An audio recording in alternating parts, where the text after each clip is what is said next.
এই সরকার শেষমেশ হয়তো আওয়ামী লীগের কাছে ক্ষমতা হস্তান্তর করতে পারে। এইটা হলো ডেঞ্জার। এমন একটা অবস্থা তৈরি করতে পারে যে সরকার আওয়ামী লীগকে ক্ষমতায় আসার পথ প্রশস্ত করে দিতে পারে। ইতিমধ্যে কিন্তু বাংলাদেশ সেনাবাহিনী গ্রাম পর্যায়ে নড়ে চড়ে বসছে, তারা বিভিন্ন জায়গায় জায়গায় নতুন করে ক্যাম্প স্থাপন করতেছে। তখন খেলাটা হবে আবার আওয়ামী লীগ ভার্সেস বিএনপি। ডিসেম্বরের মধ্যে নির্বাচনের প্রস্তুতি, অর্থাৎ নির্বাচনের জন্য ডিসেম্বরের মধ্যে প্রস্তুতি নাকি ডিসেম্বরের মধ্যে নির্বাচন, এই ধরনের একটি কনফিউশন তৈরি হয়েছিল।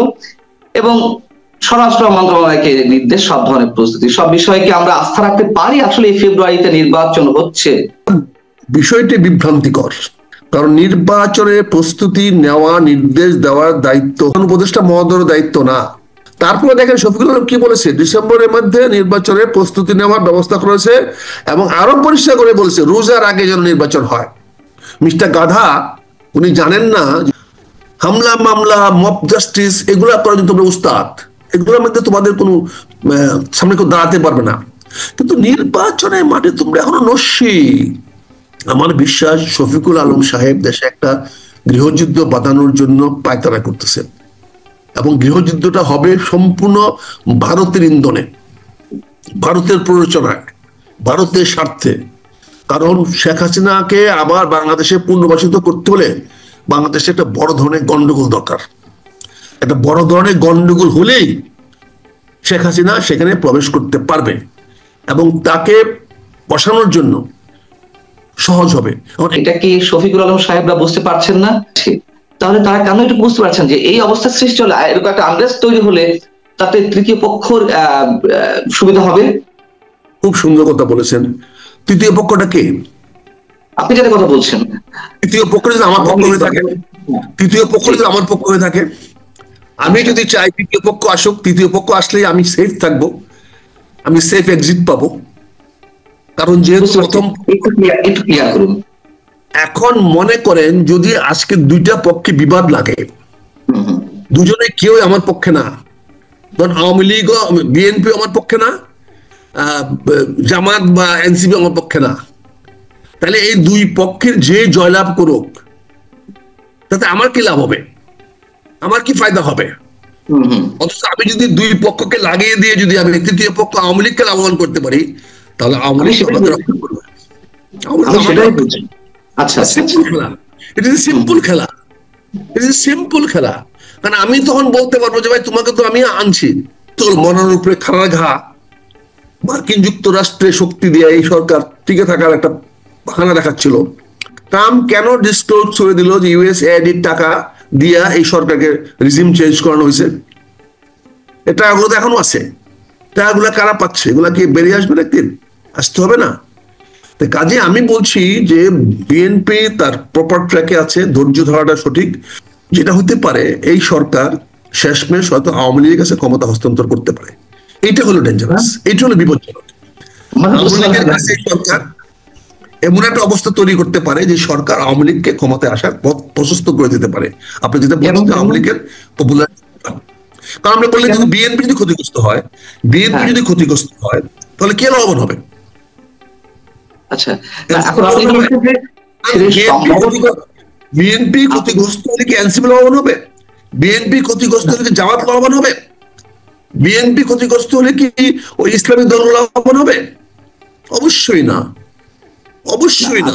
কারণ এই সবগুলা দলে ইসলামী ভাবাপন্ন, এই সবগুলা দলে ইসলামকে প্রাধান্য দেয়, একমাত্র আওয়ামী লীগ ধর্মনিরপেক্ষ। তার মানে এখানে যদি ক্ল্যাশ হয়, এখানে যদি সংঘাত হয়, এদের মধ্যে যদি কলহ সৃষ্টি হয়, তাহলে খুবই স্বাভাবিকভাবে আওয়ামী লীগ সামনে আগায় যাবে। আমার তো মনে হয় ডক্টর ইউনূস সাহেব এবং শফিক সাহেব এবং তারা এই দুই চারজন সবাই না, অত্যন্ত পরিকল্পিত ভাবে, যেহেতু আমেরিকার সঙ্গে তার হাত নাই, আমেরিকা তাকে জায়গা দিচ্ছে না, সে ভারতকে শেয়ার পাওয়ার জন্য, ভারতের মাধ্যমে চলে যাওয়ার জন্য। কারণ এই যে জানেন বাংলাদেশকে পালাইতে হলেও ভারত লাগবে, বাংলাদেশে থাকতে হলেও ভারত লাগবে। মায়ানমারে বর্ডার আছে, মায়ানমার তো আপনি বলবো না, আরাকান আর্মি তো আপনাকে আরো টুকায় টুকায় মারবে, ওরা আরো কঠোর। ওই 71 সালের অবস্থা না যে তখন আপনি ওই দিক দিয়ে পালায় যাবেন, মুসলিম লীগেরা পালায় গেছিল, ওদিকে জামাতরা পালায় গেছিল, এখন তো ওই পথ বন্ধ। কাজে এই সরকার দেখেন জাপান থেকে ঘুরে আসছেন লবডঙ্গা, আজ পর্যন্ত কিছু আসে নাই, জাপানে কোনো ইনভেস্টমেন্ট আসে নাই। আপনি চীনের থেকে আসছেন, চীন এখন পর্যন্ত কিছু বলতেছে না, চীন এখন দহরম মরম করতেছে বিএনপির সঙ্গে, কথাবার্তা বলতেছে বিএনপির সঙ্গে। আপনি আমেরিকাকে বলছিলেন পোর্ট দিবেন, দিতে পারেন নাই। আপনি আমেরিকান বলছিলেন সেন্ট মার্টিন দিবেন, দিতে পারেন নাই। আপনি আমেরিকান বলছিলেন লবিং জাতিসংঘ বলছিলেন করিডোর করে দিবেন, দিতে পারেন নাই। তার উপরে পাইছেন 35% ট্যারিফ। তারপরে এখন ইন্ডিয়া থেকে যদি এই যে পানি আসা আবার শুরু হবে, এখন আবার পানিতে ভাসাবে। এখন ইতিমধ্যে নেপালে প্রচন্ড বৃষ্টি হয়েছে, সবকিছু ভেঙে যাচ্ছে। সেই পানি তো আমাদের বাংলাদেশে আসবে, নেপালের পানি, হিমালয়ের পানি তো বাংলাদেশে আসবে, আর গেট গুলা খুলে দিলে খুব তাড়াতাড়ি আসবে। তার মানে ভারত তোষণ নীতি তো এই সরকার শুরু করে দিয়েছে। এই সরকার যদি সেটা না করতে পারে, ভারতকে হাতে না রাখতে পারে, তো বাংলাদেশ পালাতেও পারবে না। পালাবে কোন দিক দিয়ে? কোন রাস্তায় তো খোলা নাই। ফলে বর্তমান সরকার অত্যন্ত সুপরিকল্পিত ভাবে ভারত তোষণ নীতি পালন করতেছে। তারা বিএনপির কাছে হাত জোর করে তারেক রহমান সাহেবকে হাতে পায়ে ধরে আপাতত ঠান্ডা রাখছে। এখন আবার শফিকুল আলম সাহেব কনফিউজিং বক্তব্য দিয়েছেন, ডিসেম্বরের মধ্যে প্রস্তুতি। আবার আপনি বলছেন ডিসেম্বরের মধ্যে নির্বাচন হবে। যা যা ভাবে, প্রথম সিদ্ধান্ত নিতে হবে এই সরকারের মেয়াদ কত দিনের, এই সিদ্ধান্ত নিতে হবে।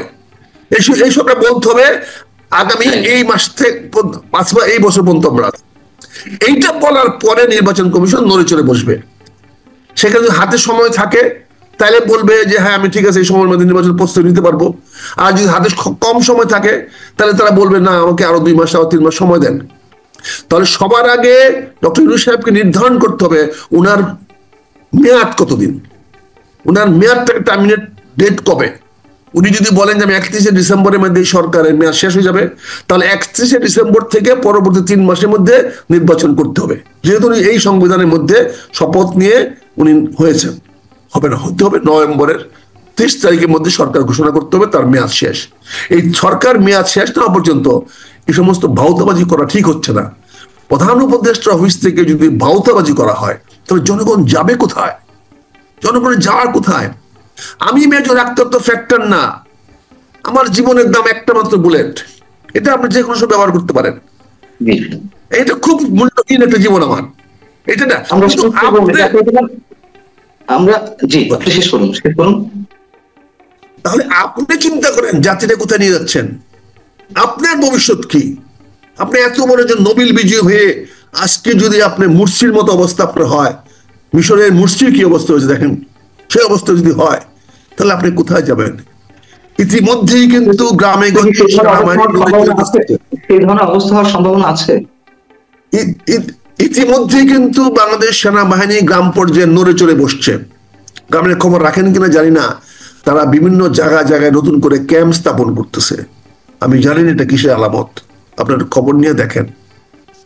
সেনাবাহিনীকে তো এতদিন এক জায়গায় বসে রাখা যাবে না, তারা তো একটা বেগমান ফোর্স। তারা যে অবস্থান পরিবর্তন করতেছে, বিভিন্ন জায়গায় জায়গায় গ্রামে গঞ্জে যাচ্ছে, বিভিন্ন জায়গায় ক্যাম্প ছড়াচ্ছে, এটা নিশ্চয়ই কোনো না কোনো কিছু পূর্ব প্রস্তুতি থাকতে পারে। হয়তো সেনাবাহিনীকে জানিয়ে দেওয়া হয়েছে ডিসেম্বরের মধ্যে প্রস্তুতি নিয়ে রাখেন, নির্বাচন হবে। তাই হয়তো আইন শৃঙ্খলার উন্নতি করার জন্য 2-3 মাস আগে ড্রাইভ দিতে হবে।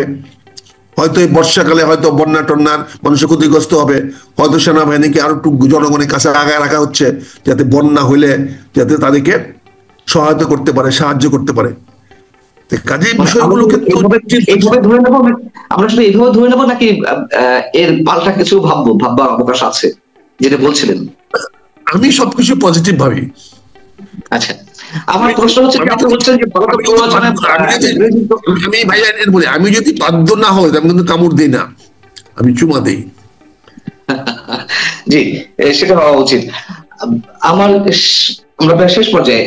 আপনি যদি বলছেন যে ভারতের প্ররোচনায় বর্তমান সরকার এখন বাধ্য হচ্ছে অনেক কিছু করতে, হয়তো একটা চরম অস্থিতিশীল অবস্থা কিংবা ভয়াবহ দিকে কিংবা গৃহযুদ্ধের মতো পরিস্থিতি তৈরি করতে পারে,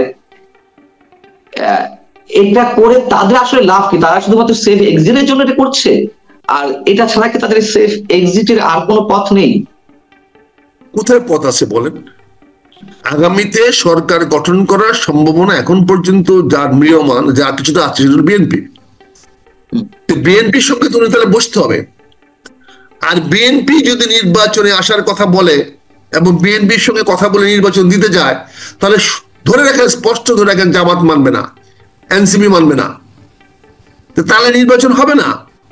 তা নির্বাচন করতে হলে উনি সবাইকে নিয়ে ঐক্যতে আসতে হবে, তো ঐক্যমত সম্ভব হবে না।